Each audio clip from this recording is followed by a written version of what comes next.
T20 world cup शुरू होने से पहले ही पाकिस्तान के टॉप पर है इंडिया है जी। वो सीडिंग सिस्टम की अगर बात करें तो भी टॉप पर है। हाँ, तो भी का क्या मतलब होता है? लेकिन ये सीडिंग सिस्टम है क्या? बस यही बताने के लिए हम आए। मेरा नाम है रमित, मैं हूं अभिषेक, और ये T20 वर्ल्ड कप शुरू होने वाला है आज। इस बार आईसीसी ने एक सीडिंग सिस्टम शुरू किया है। ग्रेड्स दिए जाएंगे A1, B1, A2, B2, C1, C2, D1, D2 ऐसे। देखिए इस तरीके से है कि आपने ये सीडिंग वर्ड जैसे पहले भी सुना होगा, कई बार आपने टेनिस में सुना होगा कि जो भी प्लेयर्स फेवरेट होते हैं उनको उनकी रिस्पेक्टिव एसोसिएशन जो होती है स्पोर्ट की, हाँ टीम्स भी, उनको सीड किया जाता है कि ये टॉप है, ये फर्स्ट सीड है, ये सेकंड सीड है, ये थर्ड सीड है। उसी तरीके से आईसीसी इस बार सीडिंग सिस्टम लेकर आई है T20 वर्ल्ड कप के अंदर, जहां टीम्स को सीड किया गया है इस बेसिस पे कि वो कौन से ग्रुप में हैं।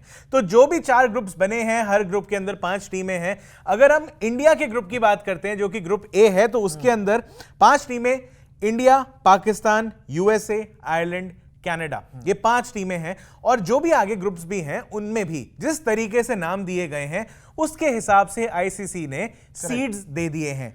यानी कि जैसे ग्रुप ए है तो उसके अंदर A1 जो है वो सीड करा गया है इंडिया को, और A2 जो है वो सीड करा गया पाकिस्तान को, इस बेसिस पे कि इन दोनों टीमों में से, या जो ये ग्रुप है इसमें से बेस्ट फेवरेट 2 टीम कौन सी हैं, और उनमें भी जो बेस्ट है उसको A1 मिलेगा और जो दूसरी बेस्ट है उसको A2 दे देंगे। तो आईसीसी ने खुले में बोल दिया कि पाकिस्तान आप उधर ही रहो, आप अपना बाकी जो टीमें हैं, इस तरह से साइकोलॉजिकल एडवांटेज तो मिलेगा अपनी टीम को। बस इतनी इज्जत रख ली है कि यूएसए, आयरलैंड और कनाडा से बेहतर पाकिस्तान को बोल दिया है। चलो, लेकिन देखिए आईसीसी भी जानता है, मतलब सही बात है। वैसे इंडिया के आगे पाकिस्तान ऐसे टिक तो नहीं रही है। तो ऐसा टोटल 20 टीमें इस बार पार्टिसिपेट कर रही हैं, और 20 टीमों को जैसा कहा कि 4 ग्रुप में डिवाइड किया है और सबको सीट दिए गए हैं, ग्रेड दिए गए हैं। और अच्छा, ये होगा क्या अगर सुपर 8 में ये जाते हैं? तो सुपर 8 के जो फिक्सचर्स हैं पहले से डिसाइडेड है। एक तो ना, जब पाकिस्तान की बात हो रही है, फिक्सचर्स मत बोला करो, हम तो समझ जाएंगे, लेकिन ये पाकिस्तान वाले सोचते हैं कि पहले ही टूर्नामेंट फिक्स कर दिया है।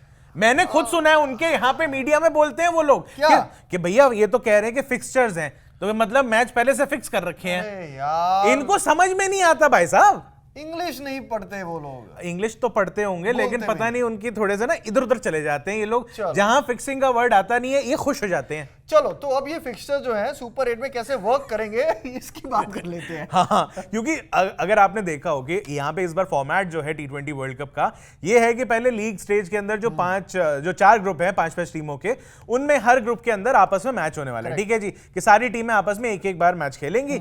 उसके बेसिस पे जो भी टॉप 2 टीम्स होंगी, A1, A2, B1, B2, C1, C2, D1, D2, ये 8 टीम उठ के जाएंगी अगले स्टेज पे। यहां पर होगा सुपर 8। सुपर 8 के अंदर बनेंगे 2 ग्रुप, हर ग्रुप में होंगी 4 टीमें। 4 टीमें कैसे होंगी? A1, B2, C1, D2 और A2, B1, C2 और D1, इस तरीके से जो है ग्रुपिंग की जाएगी। और इनफैक्ट ये सारी टीमें, क्योंकि अब इस तरीके से उन्होंने सीडिंग कर दी है, इसी हिसाब से इन्होंने सुपर 8 के मैचेस जो हैं वो पहले से बता दिए हैं, फिक्सचर्स तय हो गए हैं। तो फिक्सचर्स ये वाले तय हुए हैं कि A1 जो है वो B2 के साथ खेलेगा। A1, हाँ, मतलब जो ग्रुप बने हैं वो इस हिसाब से बने हैं, और इसीलिए जो है कि आपको सुपर 8 के अंदर पहले से ही मैचेस जो है फिक्स देखने को मिल जाएंगे। अब आप सोचोगे कि यार टीमें तो पता नहीं है, तो पहले से A1, A2, B1, B2 करने का क्या फायदा बना? आपस में आपने बता तो दिया वहां पे कि A1 वर्सेस C1 वाले टाइप के मैच होंगे। और आप पूछोगे कि बाई चांस A1, A2 दोनों ही क्वालिफाई नहीं हुए तो क्या होगा? ये टीमें जब A1, A2 कर दी हैं तो उसमें देखिए 4 केस बनते हैं अलग अलग। ठीक है जी, जो केस बनते हैं अलग अलग आपको वो समझा देते हैं कि अगर A1, A2 जैसे कि आईसीसी की एक्सपेक्टेशन है कि जिस तरीके से कि इंडिया फेवरेट है और सेकंड फेवरेट इस ग्रुप में से पाकिस्तान है, तो इसका मतलब यह है कि यह एक्सपेक्ट किया जा रहा है कि इस ग्रुप में जो टॉप करेगी वो टीम इंडिया करेगी, और उसके बाद जो सेकंड नंबर पे रहेगी वो रहेगी पाकिस्तान। उसी हिसाब से उनको सीडिंग मिल जाएगी A1 और पाकिस्तान को मिल जाएगी A2। अब अगर मान लो गलती से जैसे भी, मतलब देखिए क्रिकेट तो अनिश्चितताओं का खेल है। बिल्कुल जी, बिल्कुल। तो अगर इसके अंदर A1 टीम और A2 टीम के अंदर कोई भी बदलाव हो जाता है, जैसे मान लीजिए अगर टेबल टॉप कर गया इंडिया तो वो A1 रहा, और पाकिस्तान अगर नहीं मतलब टेबल का सेकंड टॉपर रह पाया, तो फिर क्या होगा? ऐसे में जो A2 पोजीशन होगी वो जो भी तीसरी टीम होगी जो वहां पे पहुंच जाएगी सेकंड नंबर पे, वो A2 का स्लॉट ले लेगी। लेकिन अगर by chance, God forbid, but India अगर टेबल टॉप नहीं करता है, पाकिस्तान टेबल टॉप कर जाता है और इंडिया नंबर 2 पे रहता है, तो इसका मतलब ये बिल्कुल नहीं होगा कि इंडिया अब A2 बन गया और पाकिस्तान A1 बन गया। ना। क्योंकि सुपर 8 के मैचेस पहले से सीटिंग सिस्टम के हिसाब से तय कर रखे हैं, तो भले ही अपने ग्रुप में इंडिया नंबर 2 पर भी रहे, तब भी A1 बनकर इंडिया आगे सुपर 8 के ग्रुप मैचेस खेलेगी। और पाकिस्तान A1 हो ही नहीं सकती, उनको A2 बता ही दिया ना, पहले बता दिया। और इन केस देखिए, अब यहां पे ये भी हो सकता है कि ये तो आपको 2-3 चीजें आपको बता दी हैं, इसके अलावा मान लो अगर यहां पे अगर इंडिया बाहर हो जाता है, मान लीजिए इंडिया नंबर पहले नंबर छोड़ो, दूसरा छोड़ो, तीसरे पे आ जाता है और कोई तीसरी टीम होती है जो अपना ग्रुप है वो टॉप कर जाती है, इन दैट केस इंडिया की जगह वो तीसरी टीम ले लेगी पाकिस्तान, तब भी A2 रहेगी। ये देखिए, क्योंकि पहले से बता रखा है कि पाकिस्तान हम A2 है, क्योंकि उम्मीदें ही नहीं थी ना पाकिस्तान से, तो उनको A2 पे वही डाल रखा है। तो ऐसा का है सीडिंग सिस्टम, ठीक है। और अच्छा, एक और बड़ी अजीब बात मुझे लगी, मैं एक आर्टिकल पढ़ा था, एक एक्चुअली एक केस और रह गया, उसके बाद हम इनकी निटी-ग्रिटीज पे बात कर लेंगे कि अगर मान लो A1 A2 जो हैं दोनों टीमें, इंडिया और पाकिस्तान, अगर इतना गंदा खेलते हैं कि दोनों ही क्वालिफाई नहीं कर पाते हैं, यानी कि अपने ग्रुप के अंदर अगर वो दोनों टीमें टॉप नहीं करती हैं, नंबर 3, नंबर 4, नंबर 5 कहीं पे भी रहती हैं दोनों टीमें, और कोई और 2 टीम्स अगर टेबल टॉपर अपनी उस ग्रुप स्टेज में बन जाती हैं, इन दैट केस जो टेबल टॉपर होगा वो टेबल टॉपर A1 पोजीशन ले लेगा, और जो नंबर 2 पे रहेगा वो A2 वाली पोजीशन ले लेगा। और यही सिस्टम जो है हर ग्रुप के अंदर अप्लाई हो जाएगा। जैसे कि अगर आप ग्रुप बी की बात करें, वहां पे इंग्लैंड और ऑस्ट्रेलिया जो है वो B1 और B2 हैं। ग्रुप सी के अंदर वेस्ट इंडीज और न्यूजीलैंड जो है C1 और C2 हैं। ग्रुप डी के अंदर साउथ अफ्रीका और श्रीलंका D1 और D2 हैं। ये इनको सीडिंग्स मिल चुकी हैं। सब ग्रुप्स के अंदर यही सिमिलर सिस्टम फॉलो किया जाएगा और इसी हिसाब से आगे सुपर 8 के अंदर वो मुकाबले खेलेंगे। सुपर 8 में एक बार वो पहुंच जाते हैं, उसके बाद सेमीफाइनल्स में ऐसी कोई ग्रुपिंग या ऐसी कोई सीडिंग नहीं है। जो टॉप 2 टीम्स होंगी वो जाएंगी।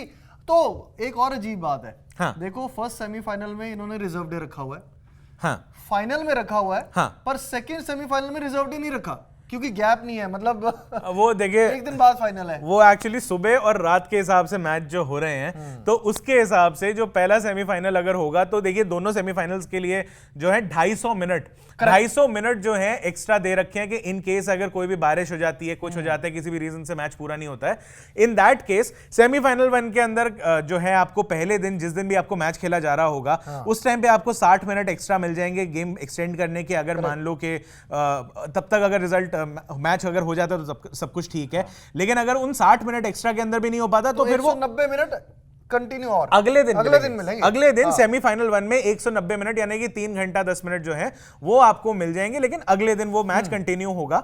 लेकिन यही सेमीफाइनल 2 जो है ये तो खैर एडिशनल इंफॉर्मेशन हो जाती है, सीडिंग सिस्टम का इससे कोई खास लेना देना नहीं है।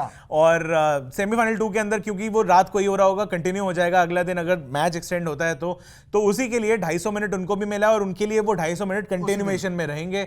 अगर वो नहीं होता है तो फिर आगे देखिए उसकी एक वीडियो हम अलग से बना लेंगे कि अगर टाई ब्रेकर अगर होता है कि अगर कोई लीग स्टेज पे टीम नहीं मतलब क्वालिफाई करती है, कुछ भी पॉइंट्स बराबर हो जाते हैं, सेमीफाइनल में अगर बराबरी कुछ हो जाती है, मैच कंप्लीट नहीं हो पाता तो फाइनल में कौन जाएगा, फाइनल मैच अगर रिजर्व डे में पूरा नहीं हो पाता तो उसमें क्या होगा, ये एक अलग वीडियो है आपके लिए लेकर आएंगे। कुल मिला के हम दोनों आज खान सर बनके हम दोनों ने आपको समझाया कि सीटिंग सिस्टम क्या होता है। ध्यान से नोट कर लो, कहीं कॉम्पिटिटिव एग्जाम में ना आ जाए, किसी यूपीएससी के एग्जाम में ना आ जाए। और बाकी अगर अभी भी कोई डाउट रह गया है आपको तो नीचे कमेंट से बता सकते हो यार, कोई टेंशन वाली बात नहीं है। हम वो स्कूल के टीचर नहीं है जो बाद में बोलेंगे जितनी बार डाउट हो पूछ लेना और बाद में जब दोबारा पूछ लिया तो कूट दिया। मैं तो रूलर निकाल लिया था ना, हमारे टाइम पे रूलर होता था। हमारी बारी तो वो कॉलर से पकड़ के जमीन पे रॉक बॉटम दे देते थे। अच्छा, सरकारी स्कूल में? नहीं प्राइवेट, फुली प्राइवेट। अच्छा, उसके बावजूद यही हाल थे।